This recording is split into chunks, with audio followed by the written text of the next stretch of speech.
स्वागत है आप सभी का Vijay Singh study group channel में। मैं विजय सिंह और फ्रेंड्स, आज हम चर्चा करने वाले हैं लाभ के पद के बारे में। ठीक है, जो हम बात करते हैं ऑफिस ऑफ प्रॉफिट की, यानी लाभ का पद आखिर है क्या, तो इसके बारे में हम डिटेल से आज डिस्कशन करने वाले हैं। ठीक है, और जितनी भी अगर आपकी कोई कन्फ्यूजन है लाभ के पद के बारे में, तो वो आपकी यहाँ पे आज दूर हो जाएगी। यानी आखिर लाभ का पद होता क्या है, क्या इसकी संविधान ने हमारे को कोई परिभाषा दी। ठीक है, और भी अगर कोई अन्य बात है तो वो सभी आज हम डिटेल से यहाँ डिस्कशन करने वाले हैं। ठीक है, देखो क्या कह रहा है लाभ के पद के बारे में। ये कह रहा है कि ज्ञातव्य है, यानी पहली बात तो ये कह रहा है क्या कि जो लाभ का पद है, लाभ के पद को संविधान या लोक प्रतिनिधित्व अधिनियम 1951 के तहत परिभाषित नहीं किया गया। मित्रों, क्या पहली बात बहुत इंपॉर्टेंट है कि जो लाभ का पद है ना, ठीक है, ऑफिस ऑफ प्रॉफिट जो लाभ का पद है, हमने उसकी कोई परिभाषा नहीं दी। बहुत इंपॉर्टेंट है, ना तो हमने संविधान के द्वारा उसकी कोई परिभाषा दी, ना ही हमारा जो आरपीए एक्ट है, यानी RPA representation of people act 1951 जो है, ना ही उसके माध्यम से हमने उसको कोई बताया कि हाँ कौन सा पद लाभ का पद होगा और कौन सा पद लाभ का पद नहीं होगा। यानी हमने कोई परिभाषा नहीं दी। कई बार एग्जाम्स में सीधा क्वेश्चन पूछा जाता है कि लाभ का पद जो है क्या भली भांति संविधान में परिभाषित किया गया है, तो इसका आंसर गलत होगा। ठीक है, नेक्स्ट कहता है किंतु विभिन्न न्यायालयों ने इसकी व्याख्या इस प्रकार की है कि यह कुछ कर्तव्यों के साथ एक ऐसा पद है जो न्यूनाधिक सार्वजनिक चरित्र का है। यानी बिल्कुल ये कहना चाह रहा है कि संविधान और आरपी एक्ट ने तो इसकी कोई परिभाषा नहीं दी, लेकिन कई मामलों में जो है और कई बार न्यायालयों ने, यानी कई बार कोर्ट्स ने इसकी जो है व्याख्या की है। यानी कई बार कोर्ट ने इसकी क्या व्याख्या की कि यह एक जो है यानी न्यूनाधिक, यानी कुछ कम या कुछ थोड़ा, यह एक सार्वजनिक चरित्र का पद है, यानी इसके साथ कुछ कर्तव्य जुड़े होते हैं। क्या कहता है, सार यह है कि विधान निर्माताओं जैसे सांसदों और विधायकों को तत्कालीन सरकार पर भारित किसी भी दायित्व के बिना स्वतंत्र रूप से अपने कर्तव्यों के निर्वहन में सक्षम होना चाहिए। यानी ये कहना चाह रहा है क्या कि जो सांसद हैं और जो विधायक हैं, ठीक है, उनको सरकार के साथ किसी भी दायित्व के साथ, यानी सरकार के साथ जो काम करते हैं ना वो, तो अन्य किसी भी दायित्व के साथ जो है उनको मिलकर के काम करना चाहिए। ठीक है, नेक्स्ट देखो क्या कह रहा है सुप्रीम कोर्ट की, जो यानी जो हम बात करते हैं ना सुप्रीम कोर्ट और जो अन्य न्यायालयों की, कि उन्होंने कैसे कैसे इसकी परिभाषा दी, यानी कैसे कैसे इसकी व्याख्या की है लाभ के पद के बारे में, तो वही अब हम चर्चा करने जा रहे हैं। देखो क्या कह रहा है, कहता है कि इस संबंध में न्यायालय द्वारा प्रदत्त दिशा निर्देश और निर्णय, यानी सुप्रीम कोर्ट ने जो है बताया था, एक वाद आया, कौन सा, प्रद्युत बोरदोलाई बनाम स्वप्न राय वाद। ठीक है, 2001 में यह मामला आया और इस मामले में सुप्रीम कोर्ट ने जो है लाभ के पद की कुछ परिभाषा दी थी।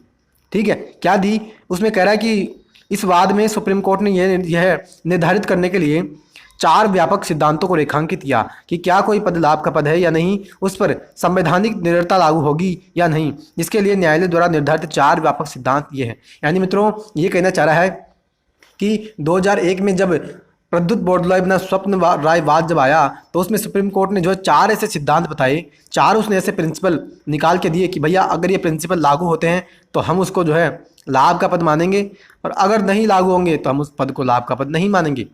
ठीक है, कौन कौन से, पहला कह रहा है कि क्या पदों पर नियुक्ति पदस्थ व्यक्ति को उठाने और कार्य निष्पादन पर सरकार का नियंत्रण है। यानी मित्रों ये कहना चाह रहा है कि मान लो कोई पद है और उस पद पर जिस व्यक्ति को नियुक्त किया गया है, ठीक है, चाहे संसद सदस्य हो या राज्य का विधानमंडल का सदस्य है, ठीक है, अगर उस पद पर उस व्यक्ति को सरकार ने जो है नियुक्त किया है, यानी सरकार के द्वारा उसको अपॉइंट किया गया है और सरकार ही उसको अगर हटा सकती है, तो इसका मतलब वह पद लाभ का पद है। ठीक है, क्या पदों पर नियुक्ति पदस्थ व्यक्ति को उठाने और कार्य निष्पादन पर सरकार का नियंत्रण है। ठीक है, नेक्स्ट कहता है क्या उस पद के लिए सरकार किसी पारिश्रमिक का भुगतान कर रही है। यानी अगर उस पद के लिए सरकार अलग से वेतन दे रही है, अलग से उसके लिए जो उसको तनख्वाह दे रही है, तो इसका मतलब वो पद लाभ का पद है। क्लियर है। नेक्स्ट, क्या पद जिस निकाय के अंतर्गत है उसमें सरकार की शक्तियाँ निहित है, जैसे धन जारी करना, भूमि का आवंटन और लाइसेंस देना। यानी मित्रों मान लीजिए कोई बॉडी है, यानी कोई ऐसी एजेंसी है, उसमें जो है उस व्यक्ति को हमने लाभ के पद पर बिठा दिया।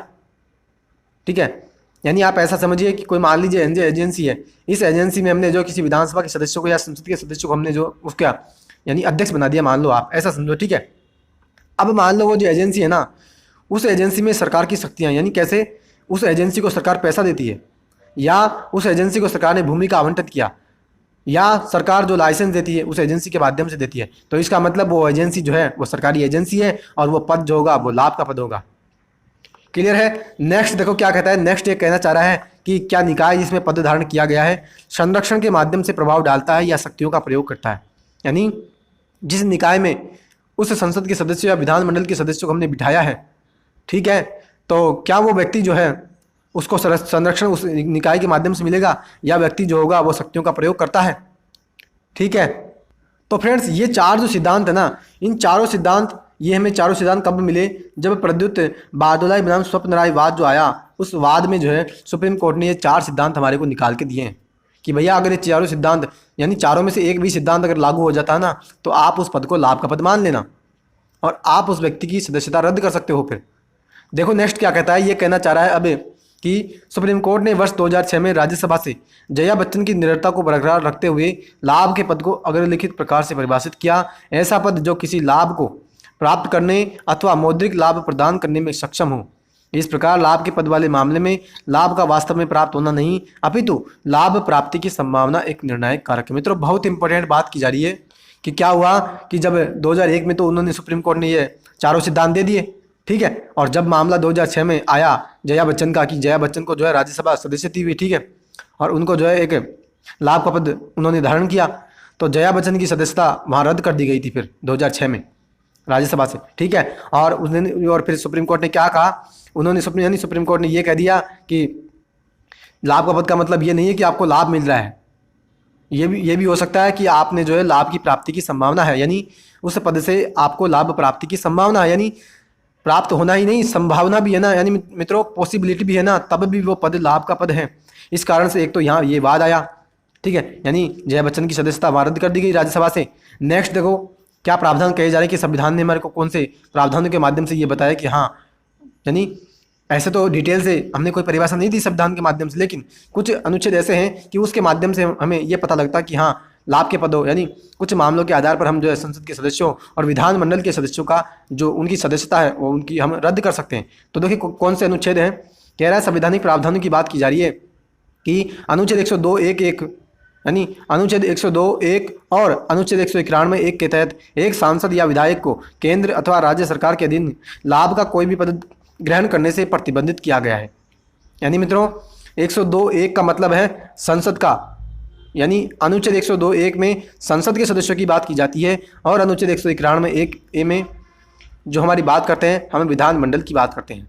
यानी इसमें हमें संसद सदस्य के जो लाभ के पद है वो धारण कर लेते हैं, तो उसके आधार पर हमें उसकी सदस्यता की रद्द करने की बात करता है। और 191(1) विधानमंडल के यानी विधायक अगर कोई पद धारण कर लें लाभ का, तो उसकी सदस्यता की रद्द करने की बात यह कहता है। नेक्स्ट कहता है कि आरपीए 1951 के तहत लाभ का पद धारण करना निरर्थक का आधार है।